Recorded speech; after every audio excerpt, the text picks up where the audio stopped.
இதிலே அடுத்த கடைசி பாட வேலையாக நமக்கு தீர்மானம் செய்தலின் வகைகள் குறித்து பார்க்க போகிறோம். சரியா?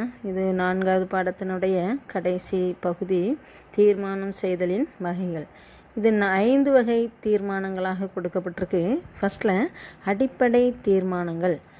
அதாவது பொதுவாக நம்ம ஒரு நிறுவனத்தை எடுத்துக்கிட்டோன்னா அந்த நிறுவனத்தினுடைய ரூல்ஸ் அண்ட் ரெகுலேஷன் சொல்லுவோம் இல்லையா, நடைமுறைகள், ஒழுங்குமுறைகள், கடைபிடிக்கப்பட வேண்டிய வழிமுறைகள். இதை யார் வகுப்பா அப்படின்னு சொல்லும்போது மேல்நிலை மேலாண்மையர். இப்போ சப்போஸ் நம்ம ஸ்கூலை எடுத்துக்க, இந்த கல்வி நிறுவனத்தினுடைய விதிமுறைகள், உன்னோட ஹேண்ட்புக் பார்த்தேன்னு சொன்னால் மாணவிகள் கடைபிடிக்கப்பட வேண்டிய விதிமுறைகள், விடுதி மாணவிகள் கடைபிடிக்கப்பட வேண்டிய விதிமுறைகள்னு உன்னுடைய ஹேண்ட்புக்கில், அதாவது ஸ்கூல் டைரியில் கொடுத்துருப்பாங்க இல்லையா. இந்த விதிமுறைகளை வகுக்கிறது யாருன்னா பள்ளியின் நிர்வாக குழு. சரியா? கவர்னிங் போர்டு மெம்பர்ஸ்லாம் சேர்ந்து டிஸ்கஸ் பண்ணி அது வகுக்கப்பட்டது. சரியா? அது தொட்டு நம்ம கடைபிடிச்சிட்டு வரோம். அதே போல் ஒவ்வொரு நிறுவனத்தினுடைய ஒழுங்குமுறைகள், நடைமுறைகள், கொள்கைகளை வகுக்கிறது அந்நிறுவனத்தின் மேல்நிலை மேலாண்மை. இவ்வாறு ஒவ்வொரு கொள்கைகளையும் நடைமுறைகளின் அடிப்படையில் ஒவ்வொரு நிறுவனமும் செயல்பட்டு வருகிறது. இப்போ இந்த சூழ்நிலையில் தீர்மானங்கள் எவ்வாறு எடுக்கப்பட வேண்டும், ஒவ்வொரு வகையான பிரச்சனைகளுக்கு நம்ம தீர்மானம் எடுக்கிறோம் அப்படின்னு சொல்லி பார்த்தோம். இப்போ எத்தனை வகைனா 5 வகையான தீர்மானங்களை பற்றி பார்க்க போகிறோம். ஃபஸ்ட் ஒன்று அடிப்படை தீர்மானங்கள். இந்த அடிப்படை தீர்மானம்னாலே பேசிக் நீட்ஸ் அப்படி இல்லையா.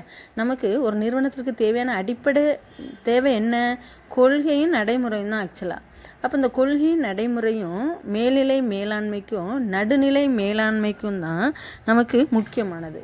மேல்நிலை மேலாண்மைக்கும் நடுநிலை மேலாண்மைக்கும் மிகவும் முக்கியமானது. அப்போ அந்த நிறுவனத்தினுடைய அதை அவங்க என்ன பிளான் பண்ணுறாங்க, அதனுடைய தீர்மானங்கள் பொதுவாக எதை சம்மந்தப்பட்டதாக இருக்கும்னா கொள்கைகள் மற்றும் முடிவுகளை எடுக்கிறதுக்கான பிரச்சனைகளுக்கான ஆய்வு செய்து ஏதாயினும் மாற்று வழிகள் மூலமாக என்னென்ன தீர்மானங்கள் செய்ய முடியும் என்பதை கவனத்துடன் அவங்க தேர்ந்தெடுக்கணும். சரியா? அடிப்படை தீர்மானம்னா என்ன அப்படின்னா மேல்நிலை மேலாண்மைக்கும் நடுநிலை மேலாண்மைக்கும் முக்கியத்துவம் வாய்ந்தது தான் அடிப்படை தீர்மானம். பேசிக் நீட்ஸ்ன்னு சொல்கிறோம். இந்த பேசிக் நீட்ஸ் என்னென்னா நிறுவனத்தில் கடைபிடிக்கப்பட வேண்டிய கொள்கைகள் தான். அப்போ இந்த கொள்கைகளை முடிவெடுக்கும் பொழுது மாற்று வழிகளில் ஏதேனும் பிரச்சனைகள் வராதபடி சரியான முறையில் அவங்க என்ன செய்யணும், தீர்மானங்களை எடுத்துக்கொள்ளப்பட வேண்டும். அடுத்து கட்டமைக்கப்பட்ட அல்லது திட்டமைக்கப்பட்ட அடுத்ததில் என்ன சொன்னால் திட்டமிடப்படாத அல்லது கட்டமைக்கப்படாதன்னு கொடுத்துருப்பாங்க. ரெண்டே சின்ன குழுவில் உனக்கு அது முடிஞ்சிடும். கட்டமைக்கப்பட்டது அப்படின்னு சொல்லும்போது என்னன்னு சொன்னால் மீண்டும் மீண்டும் நமக்கு பிரச்சனை வருதுன்னு வச்சுக்கோங்க. மீண்டும் மீண்டும் நிகழக்கூடிய பிரச்சனைகளுக்கு நமக்கு ஏற்கக்கூடிய தீர்மானம் தான் கட்டமைக்கப்பட்டது அப்படின்னு. இப்போ பாரு, ஒரு பணியாளர் லீவ் எடுக்கிறாரு. இன்றைக்கி ஒரு பணியாளர் அப்சென்ட் அப்படின்னா அந்த பணி தடைப்பட்டுறக்கூடாது. உடனே அந்த மேலாளர் அதுக்கு மாற்று பதிலால் விடலாம், அல்லது தான் அந்த பணியை நிறைவேற்றணும். புரியுதா உனக்கு? இது கட்டுக்கு அமைக்கப்பட்ட தீர்மானம். அவர் எடுக்கிறாரு, இந்த பணியாளர் வரல, இவருடைய பணி செய்யணும், ஒன்று மாற்றால் போடுறோம் அல்லது நம்ம இருந்து செய்கிறோம். இது கட்டுக்கு அமைக்கப்பட்ட தீர்மானம். அவர் தொடர்ந்து லீவ் எடுத்துகிட்டு இருந்தால் தொடர்ந்து அந்த அவருடைய பிளேஸுக்கு நம்ம என்ன செய்வோம், வேறு ஆளை போட்டு வேலை வாங்குவோம், அல்லது மேலாளரே தொடர்ந்து பணியாற்றுவார். கட்டுக்குட்பட்ட தீர்மானம். அவர் ஒன்று தான் பணியாற்றுறாரு அல்லது அந்த பணியிடத்தில் இன்னொரு நபரை நியமிக்கிறார். கட்டுக்குட்பட்டது. இப்போ பாரு, கட்டுக்கு உட்படாதது, புரியுதா? கட்டமைக்கப்படாதது, திட்டமிடப்படாதது. திடீர்னு ஒரு நாள் மொத்தமாக சொல்லி வச்சு நிறுவன பணியாளர்கள் ஒட்டு மொத்தமாக லீவ் போட்டாங்கன்னு வச்சுக்கோங்க. எந்த பணியாளரை கொண்டு, யாரை கொண்டு, எப்படி நிறைவேற்றுவது? பிரச்சனை எழுந்தாச்சு, ஆனால் அந்த பிரச்சனைக்கான சொல்யூஷன், தீர்வு காணதுக்கு வழியே இல்லை. இந்த வழியே இல்லாத ஒன்று தான் கட்டமைக்கப்படா பிரச்சனையாக கருதப்படுகிறது. புரியுதாமா? நல்லா பாரு, கட்டுக்கு அமைக்கப்பட்ட தீர்மானம், கட்டுக்கு அமைக்கப்படாத தீர்மானம், அல்லது திட்டமிடப்பட்ட தீர்மானம் அல்லது திட்டமிடப்படாத தீர்மானம்னு சொல்கிறோம். ஒரு நிறுவனத்தில் பிரச்சனைகள் எழும்பொழுது மாற்று வழிகளில் அவை மாற்று வழிகளை தேர்ந்தெடுத்து பிரச்சனை சால்வ் பண்ணிட்டோம் அப்படின்னு சொன்னால் அது கட்டுக்கு உட்பட்டது, அதாவது திட்டமிடப்பட்டது. எடுத்துக்காட்டால் ஒரு ஊழியர் லீவ் போடுறாங்க, அவங்க பிளேஸில் வேறு ஆளோ அல்லது மேலாளரோ இருந்து பணியாற்றி முடிச்சிடறாரு. அவர் தொடர்ந்து லீவ் போட்டாலும் வேறு நபர் மூலமாகவோ அல்லது தானோ இருந்து பணியாற்றி முடிக்கிறார். இது திட்டமிடப்பட்ட தீர்மானம் அல்லது கட்டுக்குட்பட்ட தீர்மானம். கட்டுக்கு உட்படாததுனா ஒட்டுமொத்த பணியாளர்களும் ஒரே நாளில் லீவ் போட்டாங்கன்னு வச்சுக்கோங்களேன். அந்த டைமில் மேலாளரால் ஒன்றுமே செய்யலாது, பணி அப்படி ஸ்தம்பித்து நின்று பண்ணுறோம், அப்படி நிலைத்து ஒன்றுமே செய்ய முடியாமல் போயிடும் இல்லையா. இந்த மாதிரி ஒரு நிர்பந்தமான சூழ்நிலை தான் கட்டுக்குட்படாத தீர்மானம். அதாவது என்னென்னா திட்டமிடப்படாத தீர்மானம், எந்த பிளானும் செய்ய முடியாத ஒரு சூழ்நிலை.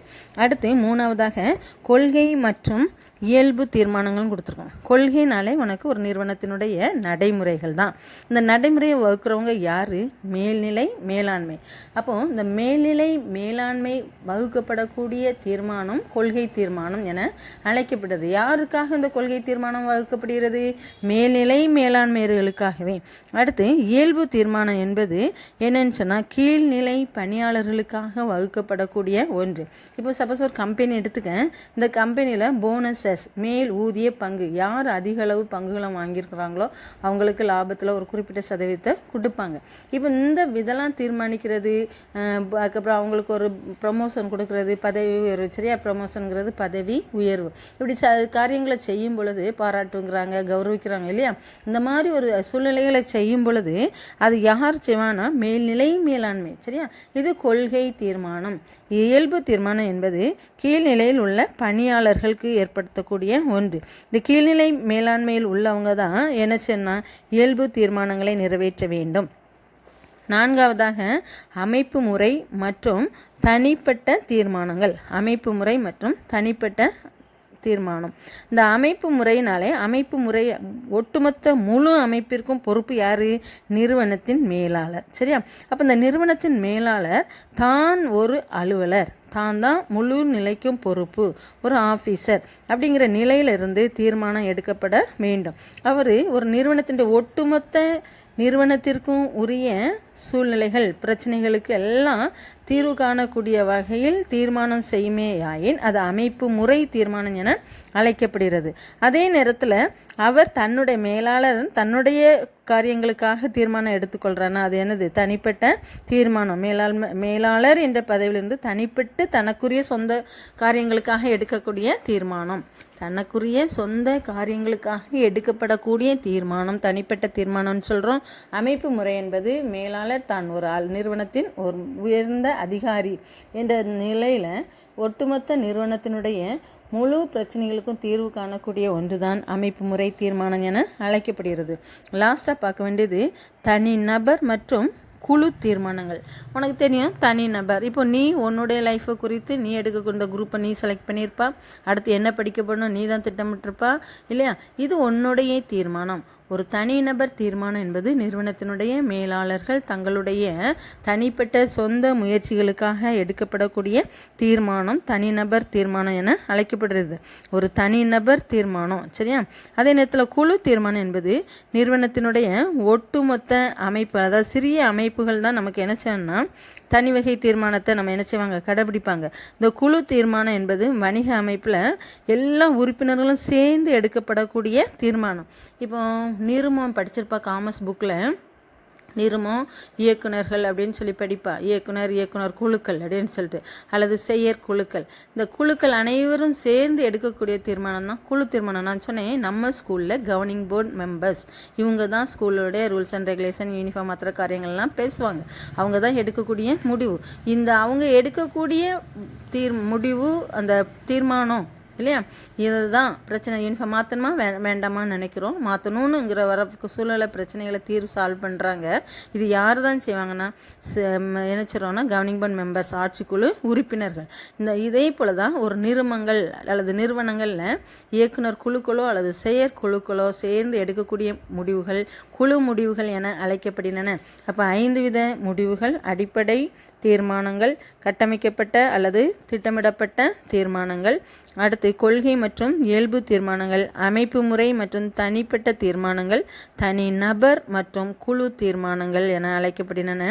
இது ஒரு 5 மார்க்ஸ் கொஸ்டின், இம்பார்ட்டன்ட் கொஸ்டின். தயவுசெய்து படிங்க. உனக்கு 4 பாடம் முடிக்கப்பட்டிருக்கு. அதாவது ஜூலை மாதம் வரை பாடங்கள் முடிக்கப்பட்டிருக்கு. உன்னுடைய பாட சிலபஸை நீ ஃப்ரண்ட் பேஜில் பார்த்தேன்னு சொன்னால் உனக்கு ஒவ்வொரு மாதமும் அந்த பாட தலைப்பு கொடுக்கப்பட்டிருக்கு இல்லையா, ஒவ்வொரு மாதமும் என்னென்ன பாடங்கள் முடிக்கப்பட வேண்டும் என்பதற்கு பேஜ் நம்பர், அதாவது ஃபஸ்ட்லேயே கொடுத்துருக்கோம், பொருளடக்கம் அப்படிங்கிறதுல கொடுத்துருப்பாங்க. அதில் பார்த்தேன்னு சொன்னால் பாடத்தலைப்பு, பக்க எண், மாதம் எந்த மாதத்துக்குள்ளே முடிக்கணும்னு சொல்லி கொடுக்கப்பட்டிருக்கோம். இப்போ நம்ம 4 பாடம் முடிச்சிருக்கோம். அது ஆக்சுவலாக ஜூலை ப்ளஸ் ஆகஸ்ட்டில் பாதி வரை முடிக்கிறோம். அடுத்து 5வது பாடம் பாரு ஆகஸ்ட்டில் முடிச்சிருக்கணும். 5வது பாடம் ஆகஸ்ட்டில் முடிச்சிடுறோம். திரும்ப 6 பாடம் வரை உனக்கு செப்டம்பர் குவார்ட்டர்லி பர்சன் புரியுதாம்மா? அதனால் ஃபஸ்ட்டில் மேடம் அட்வைஸ் படி நாங்கள் குவார்ட்டர்லி பாடத்தை எங்களை முடிக்க சொல்லியிருக்கிறாங்க. மாணவிகளே நல்லா கேளுங்க. மேடம் வந்து குவார்ட்டர்லி போர்ஷன் வரை உடனே முடிக்க சொல்லியிருக்கிறாங்க. ஸோ செப்டம்பர் மாதம் பாடம் வரை நம்ம என்ன செய்யணும்? முடிக்கப்படணும். 6 பாடம். நீ உன்னுடைய ரெஃபரன்ஸ் மிஸ் சொல்கிறேன் பயங்காட்டுறேன்னு நினைக்காத. உன்னுடைய பொருளடக்கத்தை பாரு. செப்டம்பர் மாதம் வரை 93வது பக்கம் வரை நமக்கு என்ன செய்யணும்? பாடம் முடிக்கப்பட வேண்டும். நம்ம எத்தனை பக்கம் தான் இன்றைக்கி முடிச்சிருக்கோம்? 67 பக்கம்தான் முடிச்சிருக்கோம். மாணவிகளே இன்னும் வேறுபட்டதெல்லாம் ஸ்பீடாக படிக்கணும் முடிங்க. அதே போல் அக்கௌண்டன்ஸில் 3 பாடம் உண்டு. 3 பாடத்தில் நம்ம இன்னும் பாதி பாடம் கூட தாண்டலை. அது தொடர்ச்சியாக நாங்கள் சீக்கிரம் இதை முடிச்சுட்டு நான் அதை தொடர்ச்சியாக ஃபாலோ பண்ணேன். முடிஞ்சால் கூகுள் மீட்டில் டைரெக்டாக கிளாஸ் நடத்தலாம்னு நினைக்கிறேன். அப்போ நீனும் உன்னுடைய புக்கை திறந்து வச்சுருப்பான். நானும் புக்கை பார்த்து உனக்கு விளக்கம் கொடுக்குறதுக்கு வாய்ப்பாக இருக்கும். கூடிய சீக்கிரத்தில் அதை நடைமுறைப்படுத்துவோம். மாணவிகளே அதற்கான விதிமுறைகளை நான் உனக்கு சொல்கிறேன். All the best. ஓகே.